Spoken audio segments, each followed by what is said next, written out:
Carbon के anomalous behaviour से आप क्या समझते हैं और इसके लिए कौन से फैक्टर्स रिस्पॉन्सिबल है। नमस्ते, मेरा नाम मनदीप दलाल है और इस लेक्चर में हम इन्हीं प्रश्नों के उत्तर खोजने की कोशिश करेंगे।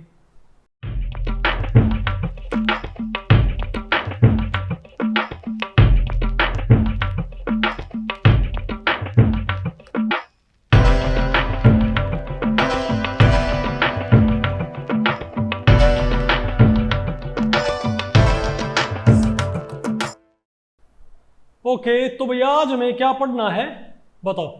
Important trends and anomalous behaviour of carbon.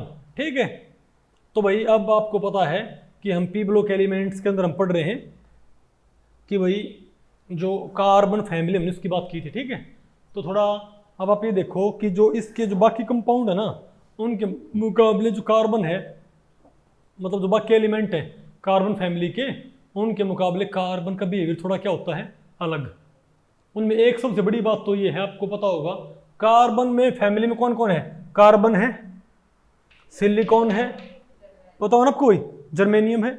जो बाकी सारे हैं ये तो भाई 6 बॉन्ड ही बनाते हैं और मतलब ये तो 4 से ज़्यादा कोऑर्डिनेशन नंबर भी रखते होते हैं। समझे बात में, 4 से ज़्यादा कोवलेंट बॉन्ड भी तैयार कर लेते हैं, लेकिन कार्बन कभी भी 4 से ज़्यादा कोवलेंट बॉन्ड तैयार नहीं करता। आपके दिमाग में आएगा इसकी वजह क्या है, तो सिंपल बात ये है क्योंकि जो सिलिकॉन है इसका भी क्या है 2s2, इसका क्या है 3s2 3p4। सिलिकॉन क्या है 3s2 3p4 है। जो नीचे वाले हैं तो 3s2 3p4 में ये मैंने आपको पढ़ा रखा है, तो 1 2 3 और 4, तो यहाँ पर 3d क्या है एम्प्टी। तो अगर मान ले सिलिकॉन ने कितने बॉन्ड बनाने हो बताओ। अरे ये ऑक्सीजन को बना दिया 3s2 3p2, क्या होता है 3s2 3p2 होता है इसका, नहीं आपको 3s2 3p2। तो अगर सिलिकॉन ने 4 बॉन्ड बनाने हो तो इसको आप कहाँ प्रमोट कर दोगे, यहाँ प्रमोट कर दोगे नहीं आपको। तो इनसे क्या करे 4 बॉन्ड आराम से क्रिएट कर सकता है। लेकिन इसको अगर एडिशनल बॉन्ड बनाने हो तो ये किन को इस्तेमाल कर सकता है, अपने डी सब शेल को। डेटिव बॉन्ड के अंदर आपको पता है डी सब शेल के इसके पास एम्प्टी ऑर्बिटल्स अवेलेबल हैं, तो बाकी बॉन्डिंग के लिए ये इनको इस्तेमाल कर सकता है। लेकिन कार्बन के साथ ये बात नहीं है। वजह कार्बन में क्या होता है इलेक्ट्रॉनिक कॉन्फ़िगरेशन, आपको पता 2s2 और 2p2 होता होगा, इजंट इट। तो ये उठा के आपने यहाँ प्रमोट कर दिया तो हमारे पास 4 क्या हो गया अनपेयर्ड आ गया आपको। अब आपको पता है इसकी वैलेंस शेल सेकंड है और सेकंड वैलेंस शेल में आपको पता है डी सब शेल होती नहीं किसी के अंदर भी, और थर्ड वैलेंस शेल ये इस्तेमाल कर नहीं सकता क्योंकि थर्ड वैलेंस शेल की एनर्जी बहुत हाई हो जाएगी कंपैरेटिवली। बात आपको पहले पड़ गई, तो ध्यान रखियो। तो कार्बन की जो प्रॉपर्टीज़ हैं इसके ग्रुप के बाकी जो मेंबर्स हैं उनसे काफ़ी डिफरेंट होती हैं।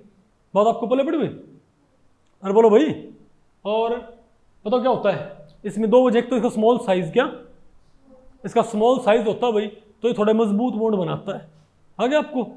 दूसरी बताओ क्या वजह है इसकी, क्या वजह इसके पास है कि भाई इसके पास डी सब शेल नहीं है। और इसके आपको एक खास प्रॉपर्टी आपको और ही बताएंगे। ठीक है, इन कार्बन एस और पी तो हैं, it can accommodate only 4 pair of electrons around it.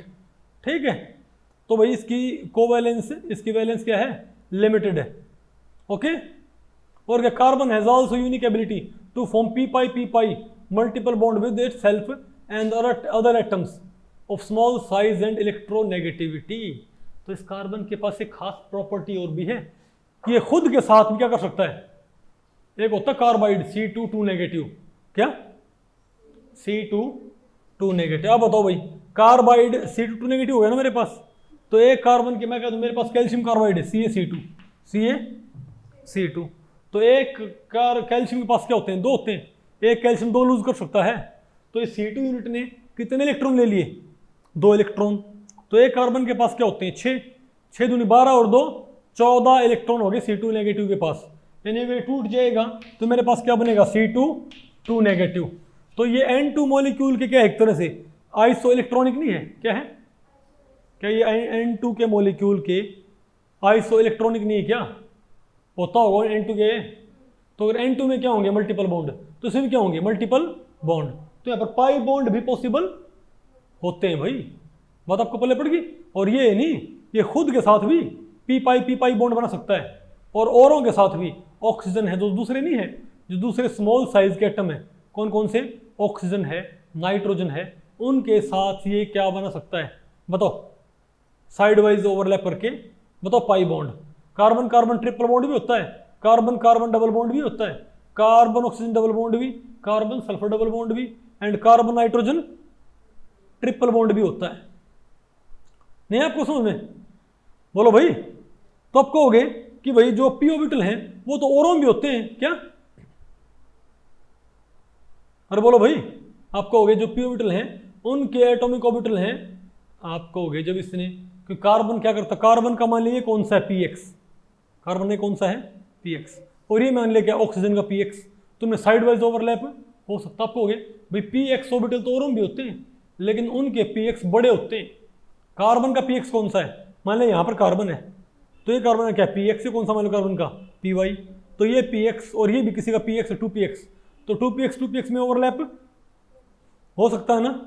लेकिन अगर मान लिया बताओ क्या हो जाए, हमारे पास दूसरे भारी एटम हो, क्या हमारे पास दूसरे बड़े एटम हो, सल्फर से बड़े एटम, तो उनके जो पी ऑर्बिटल होंगे, एक तो उनकी एनर्जी बहुत ज़्यादा होगी कार्बन के 2p के मुकाबले, कार्बन के 2p के मुकाबले उनकी एनर्जी बहुत ज़्यादा होगी। और मैंने आपको बताया था कि ओवरलैप या मिक्सिंग, मैंने आपको पढ़ाया था जो वैलेंस बॉन्ड थ्योरी और मॉलिक्यूलर ऑर्बिटल थ्योरी, तो मैंने आपको पढ़ाया था ओवरलैप या मिक्सिंग किन के अंदर होती है, जिनकी एनर्जी क्या हो, कंपेरेबल, नहीं है आपको।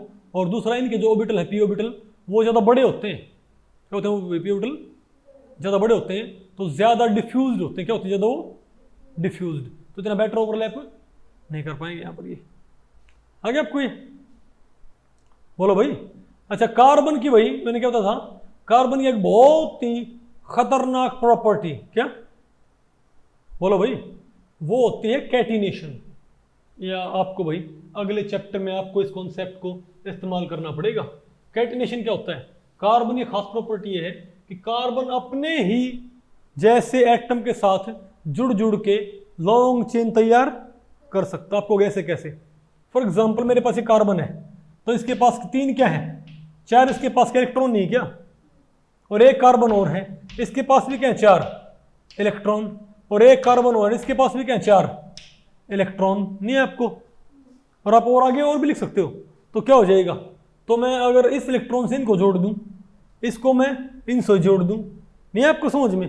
और यहां पर क्या जोड़ दूं मैं, हाइड्रोजन, क्या जोड़ दूं मैं भाई, हाइड्रोजन। तो यहां बताओ क्या हो गया, तो कार्बन ने लॉन्ग चेन तैयार नहीं कर ली क्या, अरे बोलो भाई, वो तो कार्बन क्या, बताओ क्या बन गया मेरे पास, ये CH3, इसने 3 इलेक्ट्रॉन तो कहां इस्तेमाल कर लिए, 3 हाइड्रोजन से बॉन्ड करने में, और एक कहां इस्तेमाल कर लिया इसे, कार्बन से बॉन्ड करने में। हाँ आगे आपको, और इसने क्या किया, इसने 2 तो कहां इस्तेमाल कर लिए, एक ही साइड बाइंड करने में, एक साइड बाइंड करने में, नहीं है आपको। और इसने 2 कहां इस्तेमाल कर लिए, H से बाइंड करने में, और इसने इससे, तो यहां पर कार्बन कार्बन की एक लॉन्ग चेन नहीं बन गई क्या।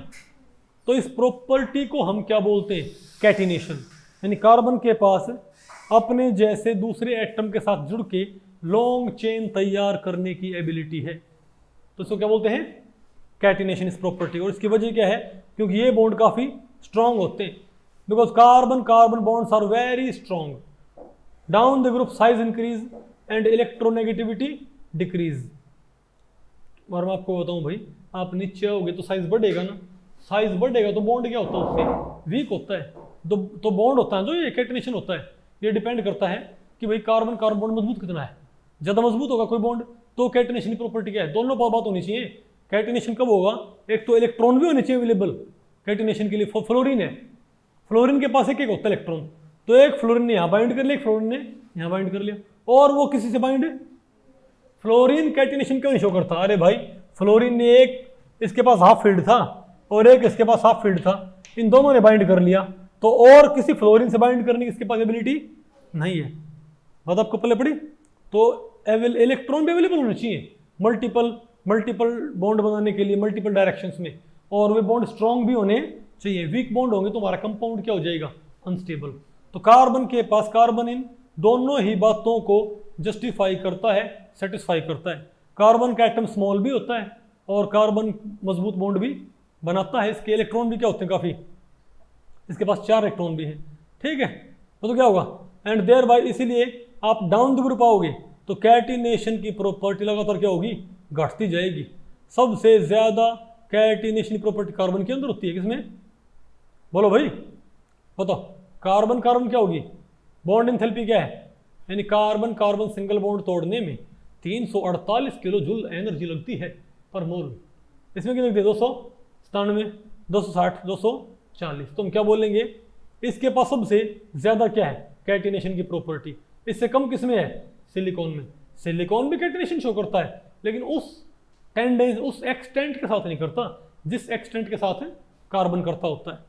ओके, और तो नीचे वाले क्या हैं ये, इनमें और भी कम होगी। आगे आपको, अरे बोलो, नहीं समझे बात। और कैटिनेशन की वजह से यहाँ पर पी पाई बॉन्ड बनते हैं, समझे बात। अरे भाई पी पाई बॉन्ड, और कैटिनेशन की वजह से कार्बन कई सारी एलोट्रोपिक फॉर्म्स में भी रहता है। इसमें रहता है एलोट्रोपिक फॉर्म्स। अब आपको पढ़ाएंगे वो क्या होती हैं इसकी एलोट्रोपिक फॉर्म्स। तो भाई इस लेक्चर में इतना ही। अगर इस लेक्चर के बारे में आपके कुछ प्रश्न या सुझाव हैं तो आप मुझे नीचे कमेंट सेक्शन में पूछ सकते हैं, मैं उनके उत्तर देने की पूरी कोशिश करूंगा। तो भी ठीक है, मिलते हैं अगले लेक्चर में, तब तक के लिए नमस्ते।